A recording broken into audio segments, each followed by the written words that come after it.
नमस्कार। मैं फिर से उपस्थित हूं चंपारण सत्याग्रह के भाग 2 में। भाग 1 में जहां हमने देखा था कि पंडित राजकुमार शुक्ल 4 जनवरी 1915 को प्रताप के संपादक गणेश शंकर विद्यार्थी से मिलते हैं और गणेश शंकर विद्यार्थी उनको सलाह देते हैं कि अगले 9 जनवरी को एक महान सत्याग्रही साउथ अफ्रीका से भारत लौट रहे हैं, मोहनदास करमचंद गांधी। एक बार उनसे मिलें, शायद चंपारण की जो समस्या है हमेशा के लिए समाप्त हो जाए। राजकुमार शुक्ल पहली बार गांधी का नाम सुनते हैं और वे मिलने के लिए व्यग्र हो जाते हैं और दृढ़ निश्चय करता है कि मैं जब तक महात्मा गांधी को लेकर के चंपारण नहीं जाऊंगा तब तक चैन की सांस नहीं लूंगा, और वे गांधी से मिलने के लिए प्रयासरत हो जाते हैं। 9 जनवरी 1915 को साउथ अफ्रीका से महात्मा गांधी का हमेशा के लिए भारत वापसी होता है। उस तिथि को, यानी इस 9 जनवरी की तिथि को हम लोग प्रवासी भारतीय दिवस के रूप में भी मनाते हैं। प्रवासी भारतीय दिवस के रूप प्रति वर्ष हम लोग मनाते हैं। लेकिन इनके जो गुरु थे गोपाल कृष्ण गोखले, उन्होंने महात्मा गांधी को सलाह दिया था कि आप प्रारंभ के 2 वर्ष किसी एक्टिविटी में भाग नहीं लेंगे, भारत का भ्रमण करेंगे, यहाँ के भौगोलिक, यहाँ की राजनीतिक स्थितियों का जायजा लेंगे, उसके बाद ही किसी एक्टिविटी में आप भाग लेंगे। और 1916 के अंत में लखनऊ अधिवेशन, जो 28 दिसंबर से 31 दिसंबर तक लखनऊ में होना था, उसमें ये पहली बार भाग ले रहे थे भारत वापस आने के बाद में। और राजकुमार शुक्ल मोतिहारी के प्रसिद्ध वकील ब्रजकिशोर प्रसाद के साथ उस लखनऊ अधिवेशन में पहुंचते हैं और वकील बाबू के माध्यम से सारी व्यथा महात्मा गांधी को सुनवाते हैं। महात्मा गांधी को लगता है कि वकील के माध्यम से कोई बात कही जा रही, इसका मतलब बनावटी बात है।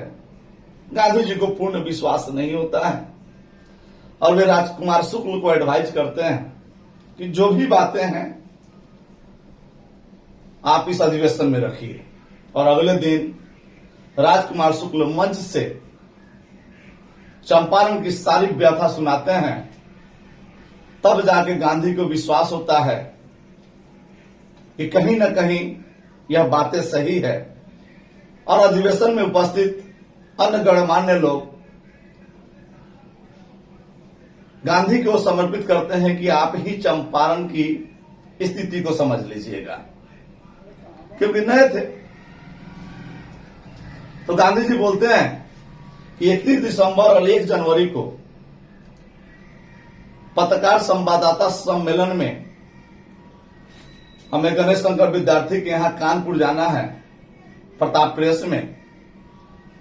आप वहीं आ जाइएगा, हम आपके साथ, हो सकता है तो चंपारण चलेंगे। गांधी जी मिस्टर पुलाक, जो साउथ अफ्रीका में महात्मा गांधी के करीबी मित्र थे, 1904 में जिनकी मुलाकात हुई थी, पुलाक के साथ कानपुर पहुंचते हैं। गांधी के कानपुर पहुंचने पर पता चलता है कि राजकुमार शुक्ल तो वहां पहले से मौजूद हैं, और फिर वही बात राजकुमार शुक्ल दोहराते हैं कि यहां से चंपारण नजदीक है, एक बार चल करके देख लें।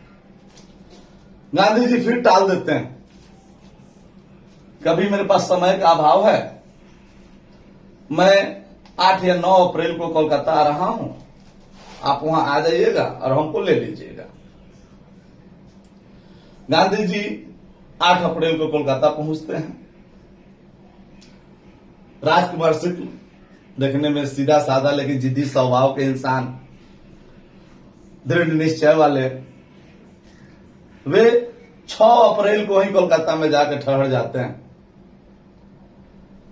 और जब गांधी जी पहुंचते हैं तो गांधी जी देखकर आश्चर्यचकित हो जाते हैं कि भाई कैसा आदमी है जो मेरे पीछे ही पड़ गया। नहीं, और गांधी बहुत ज्यादा टाल नहीं सकते थे इस बातों को, कितना टाल मटोल करें। इसलिए 10 अप्रैल को महात्मा गांधी राजकुमार शुक्ल के साथ चल देते हैं और उस दिन पटना पहुंचने से पहले पूछते हैं कि आपका पटना में कोई जान पहचान वाला है? कि बोलते कि हाँ, तो बोलते चलिए उनके यहां चलते हैं। फिर राजकुमार शुक्ल के साथ गांधी जी डॉक्टर राजेंद्र प्रसाद के यहां पहुंचते हैं, जो उस समय के प्रसिद्ध वकील हुआ करते थे। लेकिन वहां डॉक्टर राजेंद्र प्रसाद नहीं मिलते हैं। महात्मा गांधी को रियलाइज हो जाता है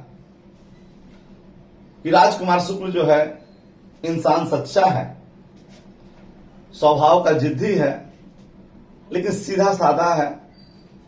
और वहां से गांधी जी इस यात्रा को खुद हैंडल करते हैं। और यह जो 10 अप्रैल है, यह महात्मा गांधी का बिहार की धरती पर पहला आगमन था। फिर वहां से गांधी जी अपने पुराने मित्र मौलाना मजहरुल हक को तार भेजते हैं। मजहरुल हक अपनी मोटर कार से वहां पहुंचते हैं कि आप चलिए मेरे यहां ठहरे। गांधी बोलते हैं कि नहीं, आप हमें मोतिहारी जाने का बंदोबस्त कर दीजिए। और मजहरुल हक इनको पटना के दीघा घाट पर नाव में सवार करवा देते हैं और वहां से गांधी जी पहलेजा घाट आते हैं। फिर ट्रेन पकड़ करके मुजफ्फरपुर आना होता है और बीच रास्ते में ये डिसाइड करते हैं कि मोतिहारी जाने से पहले एक बार जो प्लांटर एसोसिएशन है उनसे कम से कम मिल लें ताकि वस्तु स्थिति का कुछ पता चले। गांधी जी देर रात मुजफ्फरपुर में पहुंचते हैं 10 अप्रैल को ही, जहां पे इनके पुराने मित्र जेबी कृपलानी, जो उस समय के तत्कालीन बीबी कॉलेजिएट में प्रोफेसर रहते हैं, अपने शिष्यों के साथ संख्या बल के साथ महात्मा गांधी का भव्य स्वागत करते हैं मुजफ्फरपुर जंक्शन पे। और एक रात अपने आवास पे ठहराने के लिए ले जाते हैं। वह आवास सरकारी था, जिसका नतीजा यह होता है कि जेबी कृपलानी को नौकरी से भी हटा दिया जाता है। खैर, उसकी चिंता जेबी कृपलानी को कभी नहीं होती है। और 11 अप्रैल से 15 अप्रैल तक गांधी मुजफ्फरपुर में ठहरते हैं, जहां पे गाया प्रसाद के यहां इनका ठहराव होता है। रामनवमी प्रसाद, ब्रजकिशोर बाबू जो महान वकील थे, वे भी गया से आ जाते हैं। तब तक डॉक्टर राजेंद्र प्रसाद को भी पता चलता है कि गांधी आए हुए थे और मुजफ्फरपुर गए हैं, तो डॉक्टर राजेंद्र प्रसाद भी पहुंच जाते हैं। और सभी मिलकर के प्लांटर एसोसिएशन के सचिव जेएम विल्सन से मुजफ्फरपुर में मिलते हैं, जो प्रमंडलीय सचिव होते हैं। गांधी जब मिलते हैं तो जेएम विल्सन कहता है कि आप फौरन यहां से चले जाइए, आप बाहरी व्यक्ति हैं, अगर आप चंपारण जाते हैं तो वहां पर अशांति फैल जाएगी। गांधी जी को यह बात हट कर जाती है कि चंपारण में कुछ ना कुछ गड़बड़ है, और वहीं पे ये दृढ़ निश्चय करते हैं कि मुझे अगर जेल जानी हो तो मैं मोतिहारी और बेतिया से ही गिरफ्तार होऊंगा। और अविलंब निश्चय करते हैं कि अब मुझे मोतिहारी चलना चाहिए। और 15 अप्रैल 1917 की देर रात्रि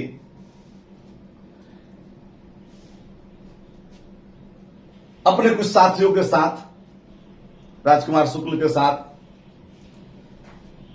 मोतिहारी पहुंचते हैं, जहां पे लगभग 10,000 की संख्या के साथ गोरख बाबू और उनके अन्य किसान इनका भव्य स्वागत करते हैं और गोरख बाबू अपने आवास पे ले जाते हैं। इनका आवास उस दिन से धर्मशाला बन जाता है।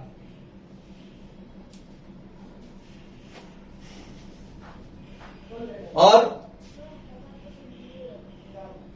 इनको सूचना भेजी जाती है कि आप एक बाहरी आदमी हैं, फौरन ही चंपारण छोड़ दे। उस समय का तत्कालीन डीएम आदेश भिजवाता है। गांधी जी को लगता है कि यहां पे गड़बड़ है और उसी रात एक सूचना मिलती है कि मोतिहारी से कुछ दूरी पर किसानों के साथ अत्याचार हुआ है और उधर डीएम की आदेश आते हैं। गांधी को लगता है कि नहीं, वापिस नहीं जाऊंगा। मैं सरकार की जितनी आज्ञा होगी मैं अवहेलना करूंगा, लेकिन मैं सत्य के लिए लड़ूंगा, सत्य के लिए आग्रह करूंगा। और इसीलिए इसका नाम चंपारण सत्याग्रह पड़ता है, क्योंकि महात्मा गांधी का भारत में यह पहला सत्याग्रह होता है जिसे चंपारण सत्याग्रह के नाम से जाना जाता है। कल से हम देखेंगे कि पार्ट 3 में गांधी का सत्याग्रह कैसे होता है। आज के लिए इतना ही। धन्यवाद।